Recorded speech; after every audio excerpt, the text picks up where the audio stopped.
What is going on, everyone, and welcome back to the channel.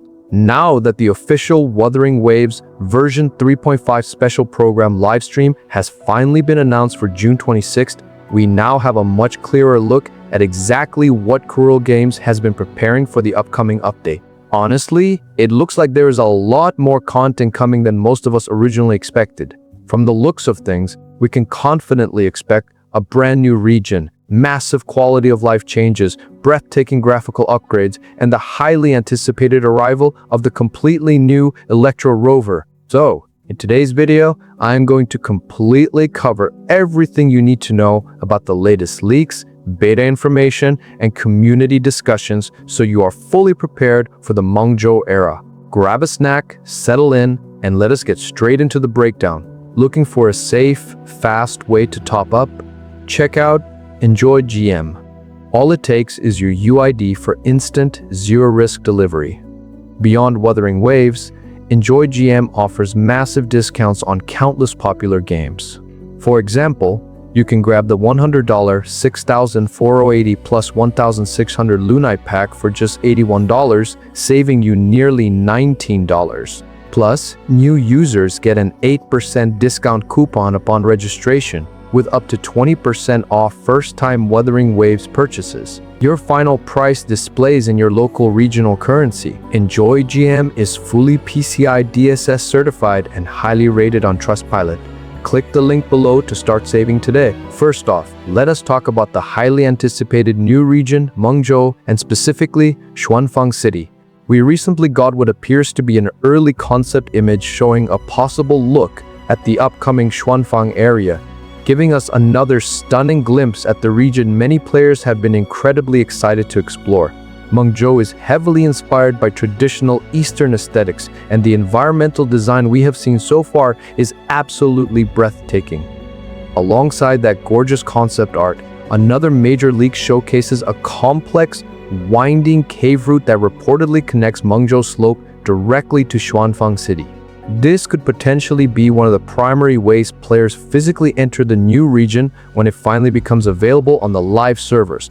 If this turns out to be true, it would make the open world feel so much more connected and immersive, rather than just having entirely separate zones hidden behind long loading screens.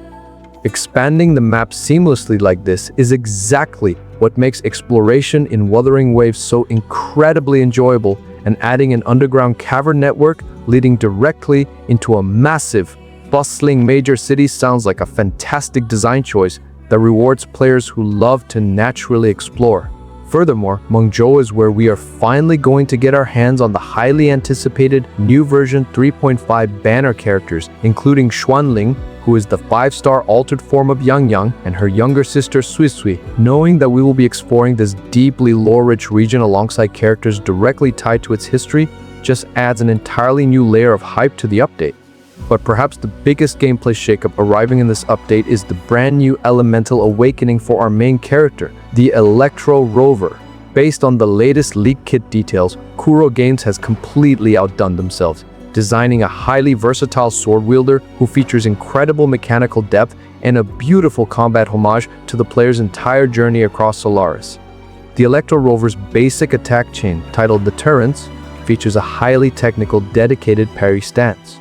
By holding down the normal attack button, you enter a defensive state that continuously consumes stamina but massively reduces incoming damage by 60%. Releasing the attack then delivers a devastating riposte strike. However, things get truly insane when we look at the Forte circuit known as Myriad Omen's Mandate. By managing a resource called Electric Surge and holding down the Resonance skill, the rover enters a heightened execution state called Apex Resonance. While in this specific state, the rover actually gains the ability to just seamlessly chain attacks into their previous elemental forms. Pressing the Resonance skill while grounded chains directly into Havoc and Spectro attacks, while holding it leaps into the air to unleash sweeping arrow damage. It is a stunning multi-element combo system that acts as a love letter to everything the rover has learned so far. You can build the Electro Rover as a hardcore, time-slowing main damage dealer taking full advantage of their heavy critical damage boosts, or you can run them as an incredibly fluid quick-swap sub-damage dealer, Their outro skill, Rumbling Thunders, provides the incoming resonator with an electric core that can be consumed to grant a massive 25% all damage amplification buff for 25 seconds. Simply put, the Electro Rover is looking like an absolute top-tier addition to almost any account. Next up on the list of major updates, we have an early look at the brand new 3-dimensional team formation screen. Honestly, this is one of those unexpected quality of life changes that looks much better than I originally anticipated. Every single character apparently has entirely unique animations depending on exactly which slot they occupy within your active team setup. It does look like Kuro Games is a bit late in adding this feature, considering a lot of other gacha games already have similar dynamic screens, and it genuinely feels a lot like something you would see in Arknight's Enfield. At a quick first glance, some players felt the initial leaked footage looked a little bit cheap or stiff. But that being said, it could absolutely end up looking significantly better upon release, simply because the images and clips we saw were ripped directly from an unfinished beta build, and things almost always get polished before the live version drops. On top of the cool new animations, this dynamic screen can reportedly display enhanced echo information as well. This allows players to quickly and easily check important build details, substats, and echo set bonuses without constantly needing to jump through 5 different menus. It might not sound like a huge, game-changing feature on paper, but these exact kinds of menu optimizations make a massive difference when it comes to the fluidity of your everyday gameplay loop. Speaking of upcoming content and cosmetics, there is also a very interesting small note regarding Lynae's highly anticipated upcoming skin. According to testers in the current version 3.5 test server, this specific new skin cannot equip the various accessory items that were just introduced back in version 3.4. Beta testers were actually asked to directly verify whether this lack of accessory support was an intended behavior or just a bug, and after checking the current server build, it appears to behave exactly the same way across the board.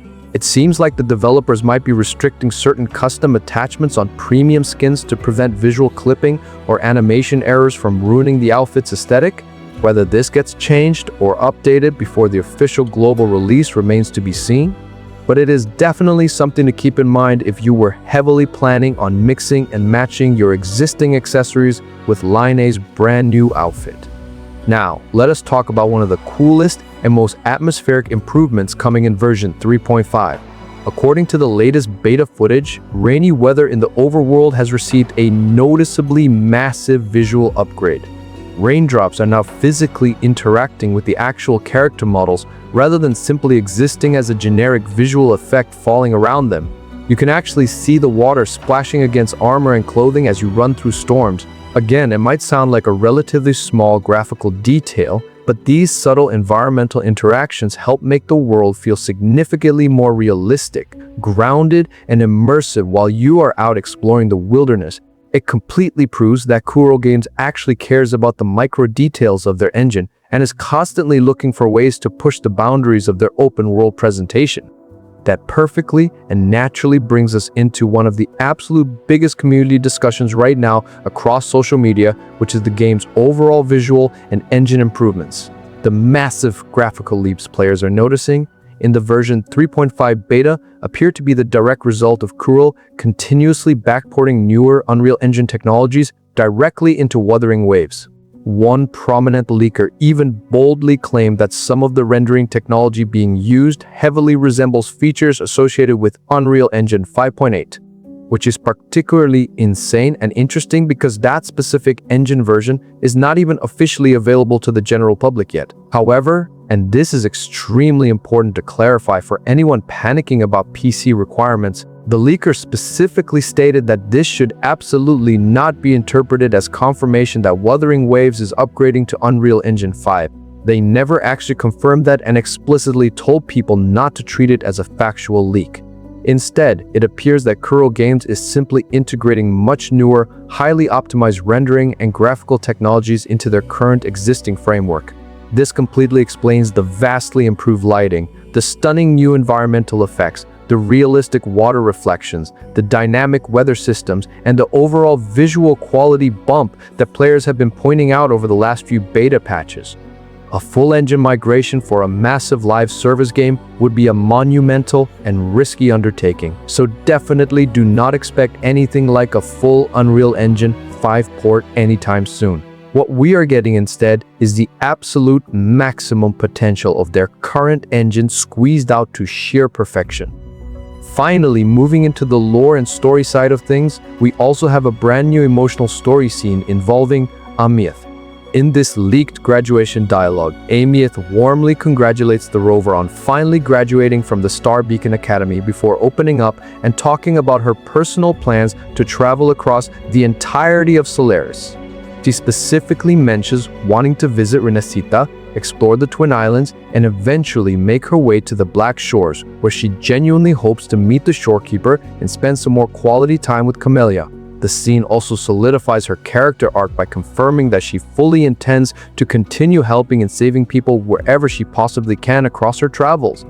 It is a surprisingly wholesome, heartfelt, and emotional character moment that feels like a bittersweet farewell, while simultaneously acting as the beautiful beginning of an entirely new journey for her. Overall, version 3.5 is truly shaping up to be a surprisingly packed and meaningful update. Between the massive new Mengzhou region, the dual banners of Xuanling and Suisui, the incredible engine graphical upgrades, the insanely deep Electro Rover kit, and the touching story expansions, there is so much to look forward to. With the official special program livestream arriving on June 26th, we really should not have to wait much longer before finding out exactly what Kuro Games officially has planned for us. Let me know down in the comments what you are most excited about for this upcoming patch, and make sure to subscribe to the channel so you do not miss my full breakdown of the livestream when it drops. I will catch you guys in the next video.